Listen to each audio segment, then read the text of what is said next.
Ari na obrahan na sa kilid, siding para sa beam. Nan. Tapos ari natapos na po ni siya obra. At sa piyak nabutangan na po sang dalom para sa beam. Atan kadtoon. Ara tapos naman na siya, nabutangan naman sa dalom. Nan. Dirita sa piyak. Ari, diretso naman siya dito. Yan. Against the light. Ang video.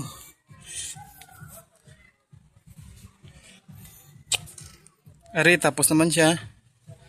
Yan. Pakato na siya to. Nagbunggo na siya. Tapos na. Ara, nabutangan naman siya sa dalom. Ara, ang arang kaaway nga may plywood gabalabag. Amo na siya. Tapos ato nabutangan naman. Ara kadto da kag andiri nabutangan na. Kag ang dito nabutangan naman nan kadto to sa piyak dira. Nan diretso da. Bali ang wala nabutangan ring amo na lang ni kay amo ni siya gi obrahan pa naman kagay na sang ring nga gamay para kay go da. Nan. Tapos may giobra pa dito. May giobra pa dito nga parehas sina way panataod.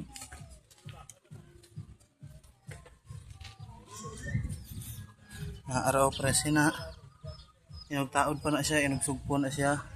Ato sa ubos may ara pa gani way napasaka ato kagkatuon tang ila inobra sa ubos nga way pa na.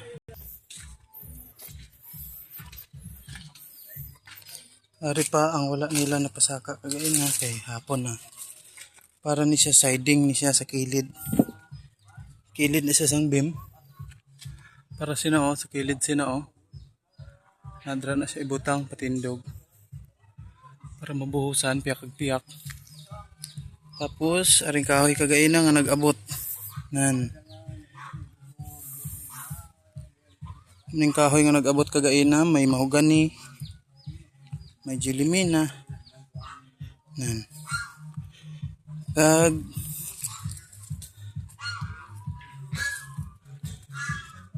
ari may nakating na sila.